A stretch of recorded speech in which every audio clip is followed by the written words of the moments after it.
Untuk ADD ini saya kira kita tidak perlu membahas banyak karena di situ sudah ada anggaran tetap yang tidak bisa diutak-atik seperti penghasilan tetap kepala desa sudah tidak bisa diutak-atik, tidak perlu ditambahi atau dikurangi, termasuk penghasilan tetap perangkat desa sampai 1 sampai 7 itu ada tunjangan BPD, insentif RT/RW, tunjangan LPD, dan yang ke-8 parsel aparat dan lembaga yang dilaksanakan hanya 1 tahun 1 kali karena lebarannya cuma 1 kali.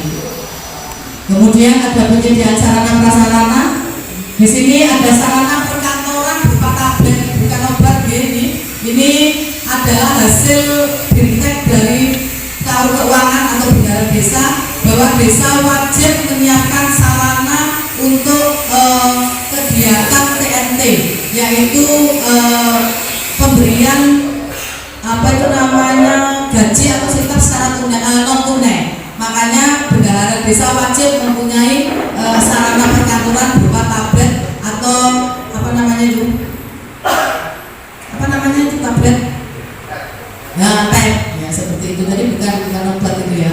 Jadi rencana akan kita anggarkan, tetapi kalau bisa kita anggarkan tahun ini akan kita anggarkan tahun ini, BAK kalau tidak nanti kita anggarkan tahun 2025. Kemudian ada pengelolaan administrasi, lanjut, saya kira tidak ada masalah. Ada honorarium tim penyusun itu ada 5 poin, saya kira tidak ada masalah. Lanjut, pembangunan desa, di situ ada bidang pendidikan, kesehatan dan lain-lain, silakan dibaca sendiri. Pembangunan kemasyarakatan, bulan bakti gotong royong juga kita masukkan di dana APD. Kalau tidak ada poinnya berarti di situ tidak kita anggarkan. Pemberdayaan masyarakat, karena negara kita, daerah kita bukan daerah kelautan, itu kita langsung kita skip saja. Penanggulangan bencana dan pembiayaan pengeluaran pembiayaan lain-lain. Yang perlu kita bahas lebih mendetail adalah rencana kerja dari dana desa tahun 2025. Bapak Ibu, dari dana desa 2025 ini kita mengasumsikan dana kita masih sama seperti dana desa di tahun ini. Perkara nanti ada kenaikan atau penurunan itu nanti sambil jalan akan kita sesuaikan. Sama untuk penyelenggaraan pemerintahan desa, di situ ada rapat pemerintah desa seperti saat ini yang harus dibiayai, kemudian ada PHBN dan bersih desa yang wajib kita laksanakan.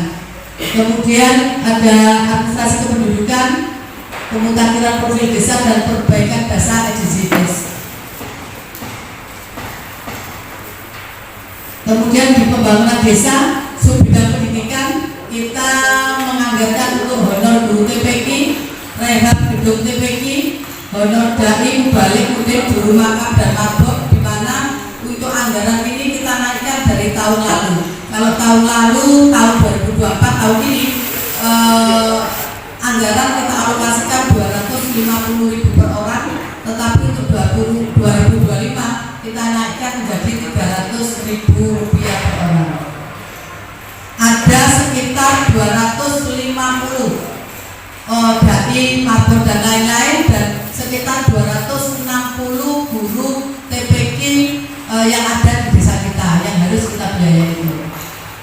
Kemudian bidang kesehatan, saya kira ini sudah aturan dari sana, kecuali nomor 5. Nomor 5 ini ada penambahan kader Jumantik yang tahun 2024 belum kita anggarkan berdasarkan usulan dari ketua PKK, maka kita berikan anggaran untuk kader Jumantik.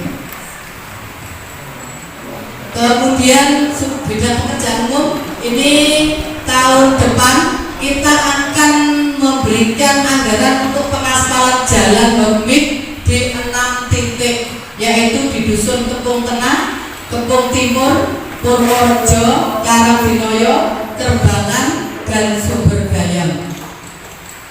Kemudian pemeliharaan sumur Bui, karena memang itu adalah situs sejarah dan tempat kegiatan bersih desa kita, maka wajib untuk kita kemudian ada kabar beton di Sukoharjo, Tafing Solan Barat, kemudian pembangunan dinding paket Lubmi, pembangunan gedung pemuda Desa Tung, pembangunan gedung wanita, kemudian kita mengadakan untuk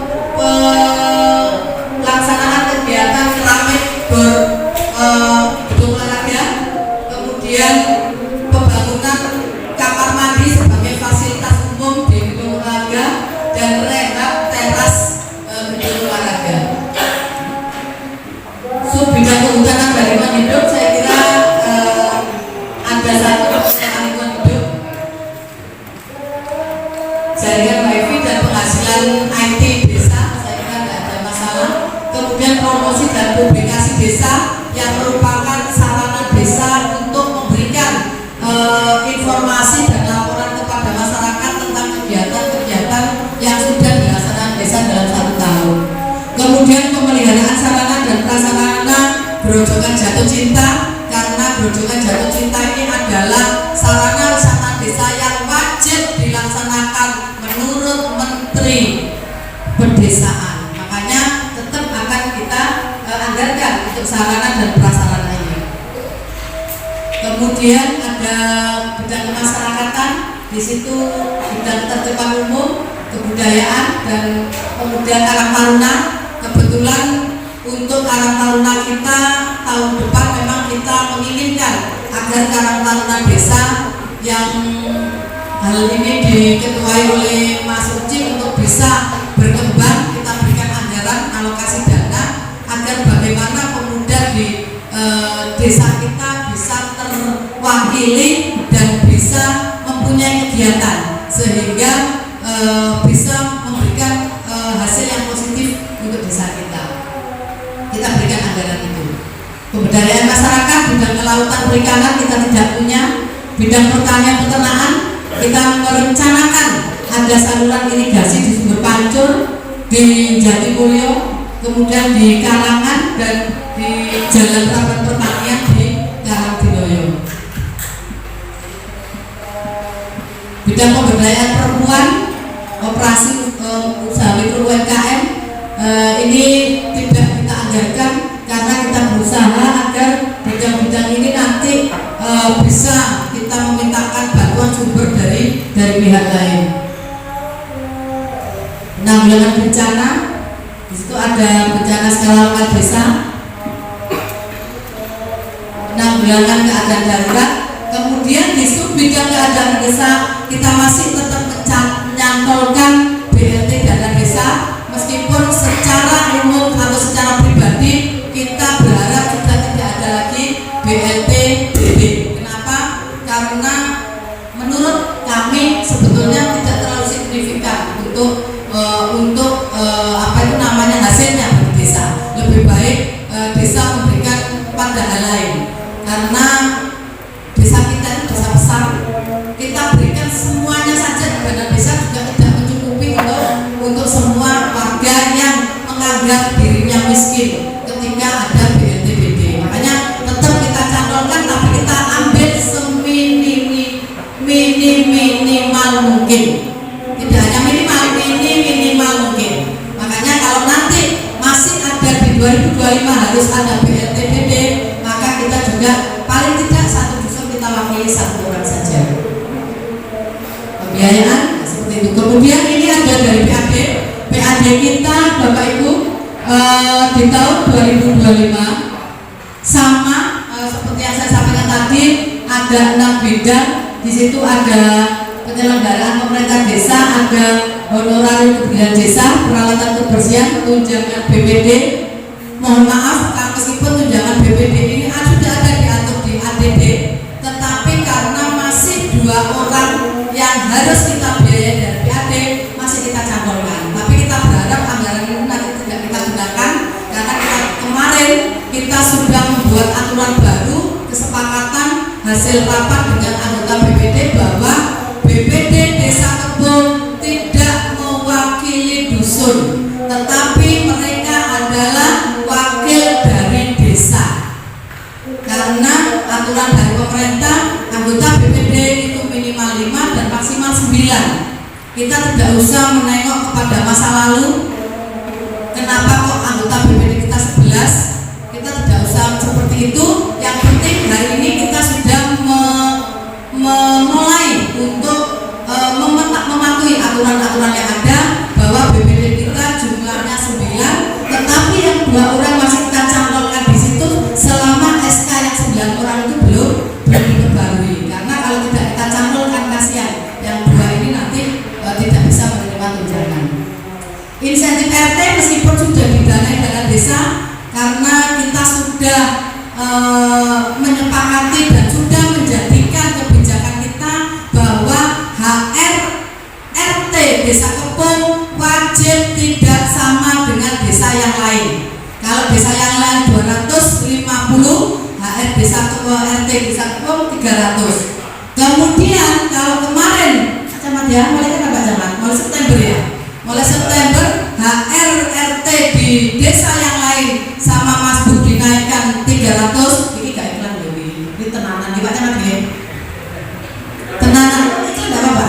Nggih, sama Mas Bu dinaikkan Bapak Ibu menjadi Rp300.000, maka Desa Kepung wajib menaikkan menjadi Rp350.000. Saya kemarin dibisiki oleh bendahara desa, mana bendahara, Bu, kan sama Mas Bu sudah dinaikkan, enggak usah Bu, PAD kita untuk yang lain. Saya bilang tidak, RT kita wajib tidak sama dengan desa yang lain. Memang usul siapa ya Pak Bin? Itu Pak Bin aja malah usul 500 ya Pak Bin ya. Seperti itu, jadi wajib tidak boleh sama dengan desa yang lain. Makanya tetap kita insentif RT tetap kita berikan itu. Kemudian penghasilan tambahan tunjangan kepala desa wajib diadakan, tidak boleh di skip itu. Termasuk tambahan tunjangan perangkat desa. Kemudian operasional mobil siaga, karena memang mobil siaga ini operasional dibebankan kepada desa, maka wajib kita kita masukkan di perencanaan kegiatan kita. Kemudian yang bidang pertanahan, pajak tanah kas desa ditanggung oleh desa. Di sini pembangunan desa hanya di bidang F yang kita berikan, yaitu penghasilan operator desa kita ada 3 orang Bapak Ibu, yang 2 dari dana desa, yang 1 dari PAD kita. Kemudian pembinaan kemasyarakatan tidak ada karena sudah dianggarkan dari anggaran atau sumber yang lainnya. Lanjut. Untuk pembinaan masyarakat hanya kita mengambil dari yang sub C, yaitu peningkatan kapasitas perangkat desa, peningkatan kapasitas ketua RT, peningkatan kapasitas LPMD, dan peningkatan kapasitas BPD. Kenapa di sub C ini kita anggarkan?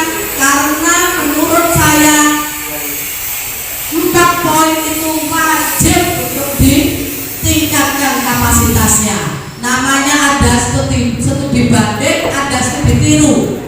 Meniru yang baik tapi tidak membandingkan yang di sana dengan yang di rumah, gitu ya. Jadi wajib akan kita laksanakan untuk peningkatan kapasitas itu di tahun 2025. Karena saya melihat di tahun 2024 ini kita berikan peningkatan kapasitas untuk RT, untuk kader posyandu. Ternyata setelah itu semangat kerja mereka menjadi meningkat. Nah, itu yang kita harapkan. Makanya anggota BPD juga perlu kita berikan peningkatan kapasitas. Anggota LPD juga itu perangkat juga wajib untuk dilaksanakan. Biar Pak Asuhnya menjadi semangat kompeni warganya.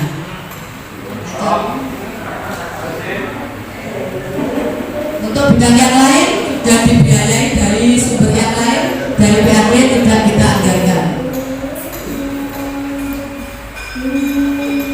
Dari PPH ini sebetulnya angkanya tidak terlalu sama dari tahun ke tahun, tetapi tetap harus kita anggarkan dan kita masukkan dalam APBDes kita. Itu hal lain yang belum tercantum dalam dana desa dan PAD kita masukkan di situ, termasuk ada ATK, honor PPKD, perjalanan dinas, BUP, BPD, publikasi, pemberdayaan sarana prasarana moduler dan lain-lain. Lanjut. Saya kira untuk PBH karena sifatnya tidak urgent, juga tidak terlalu kita cantumkan karena anggaran juga sangat sedikit sekali.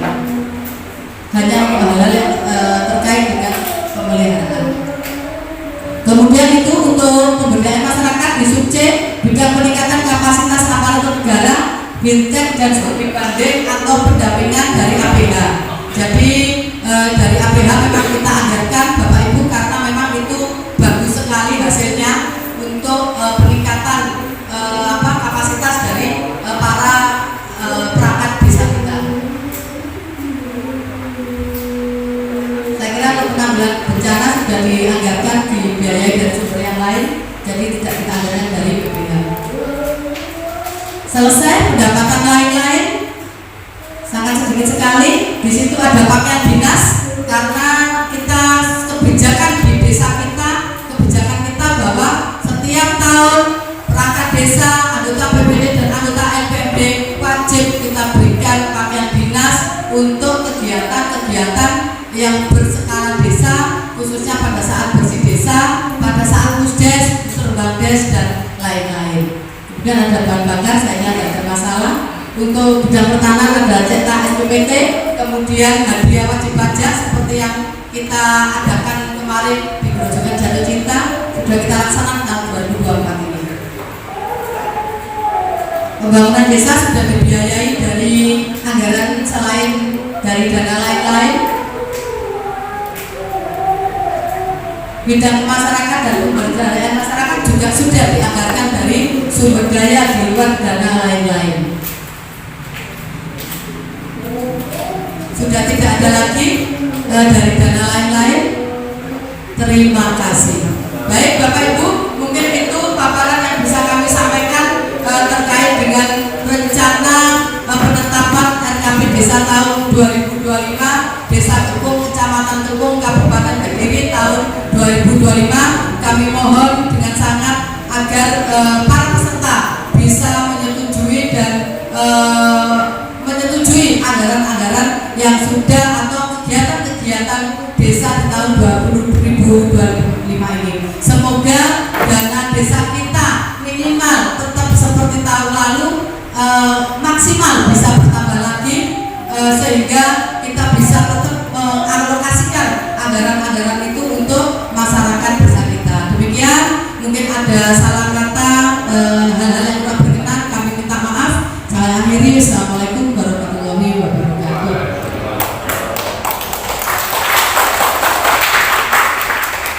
Terima kasih Bu Kepala Desa. Yang semua sudah mengikuti, menyimak dan memahami. Bagus sekali. Bisa diterima ya. Artinya kalau bisa diterima, ini sepakati untuk dimasukkan dalam acara apa penelitian. Sepakat ya. Jangan yang menarik bagi saya. Terima kasih Bu. Kepala tak dulu meninggalkan kapasitas itu. Demikian kegiatan pada saat ini. Doa berdoa maaf saya ini dengan saudara sekali. Assalamualaikum warahmatullahi wabarakatuh.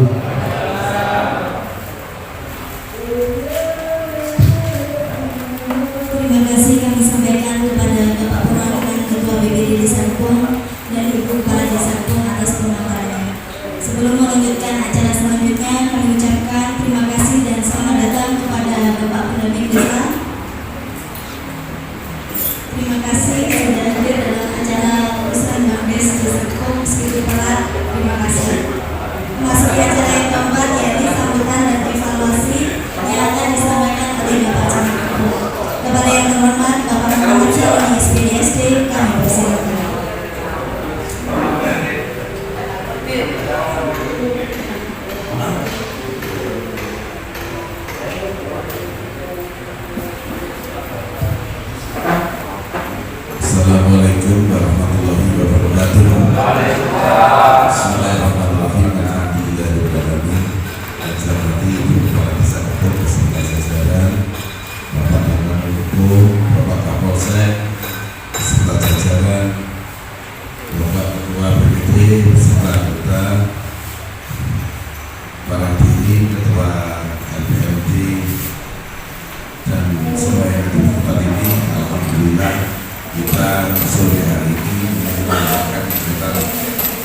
Musren Bangdes.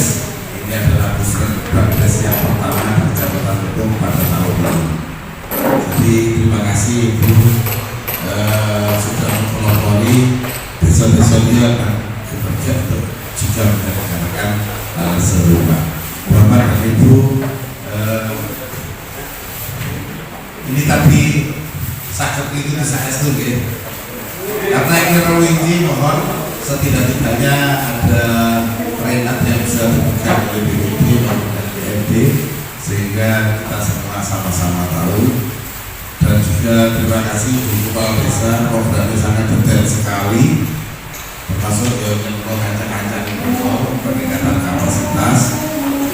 Maksudnya peningkatan kapasitas itu yang semula pengetahuan dari teman-teman itu hanya 8 bisa maksimal menjadi 10. Ini juga perlu dipikirkan karena terbukti yang sebagai pengurus nanti ada peningkatan semangat. Jelas meningkat semangatnya. Kemudian terima kasih juga untuk peserta yang sudah menyepakati. Pak Ketua BPD masih sepakat ya. Nanti besar orang sampai jadi lagi. Terima kasih juga ini Kepala Desa luar biasa.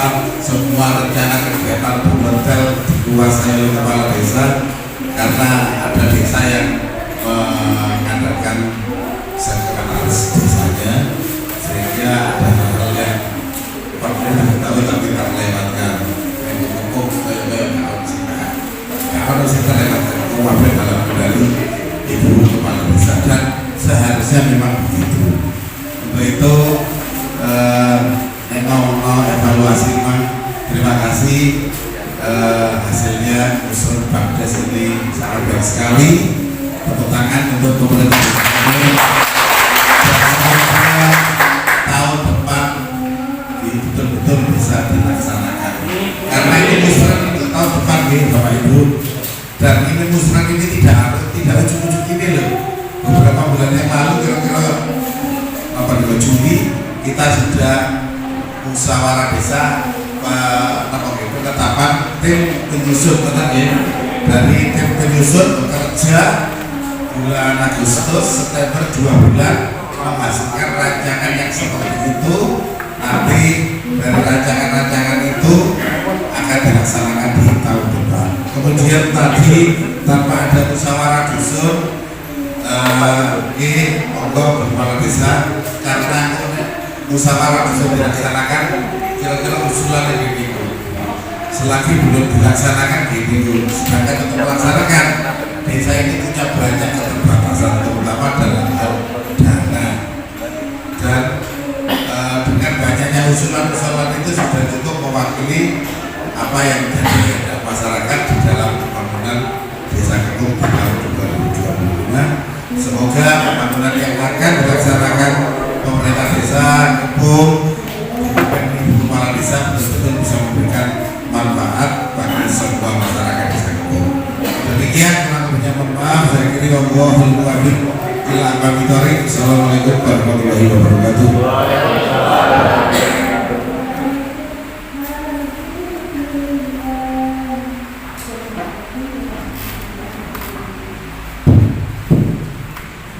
Terima kasih kami sampaikan kepada Bapak Camat Ketum memasuki acara yang kelima yakni penandatanganan Musren Bangdes tahun anggaran 2025 dan Musdes Eksidentif.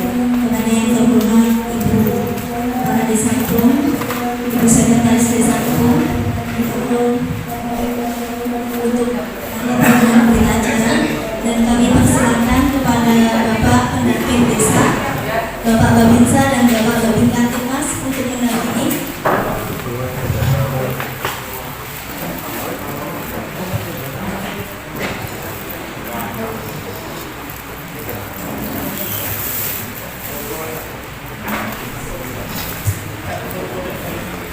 Monggo Bapak Kapolsek, Bapak Danamil untuk mendampingi Pak Camat.